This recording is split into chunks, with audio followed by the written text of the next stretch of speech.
తమిళ సినీ పరిశ్రమకు చెందిన ఒక ప్రముఖ నిన్నటి తరం హీరోయిన్ ఇటీవలే మీడియాతో మాట్లాడుతూ కొత్త హీరోయిన్స్ అవకాశాల కోసం హద్దులు దాటుతున్నారని, వారు అవకాశాల కోసం ఎంతకైనా తెగిస్తారని చెప్పుకొచ్చింది.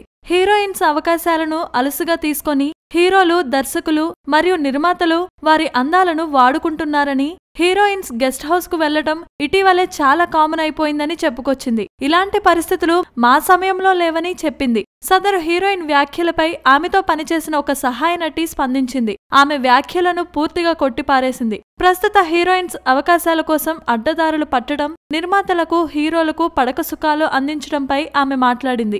గతంలో ఆమె కూడా అవకాశాల కోసం నా కళ్ల ముందు పలువురు దర్శకుల గెస్ట్ హౌస్లకు వెళ్లిందని, కొన్ని సందర్భాలలో ఆమెకు తోడుగా నేను కూడా వెళ్లాను అంటూ చెప్పుకొచ్చింది. గతం మర్చిపోయి ఇలా మాట్లాడటం మంచిది కాదని, మనం మంచివాళ్లమైతే ఇతరుల చెడును ఎత్తి చూపాలి కానీ, మన గతంలో అలాంటి చేదు అనుభవాలు ఉన్నప్పుడు ఎలా ఇతరుల గురించి మాట్లాడుతారు అంటూ హీరోయిన్ పై ఆ నటి ఘాటు వ్యాఖ్యలనే చేసింది. Please subscribe. Hi, it's me Purna. Please subscribe.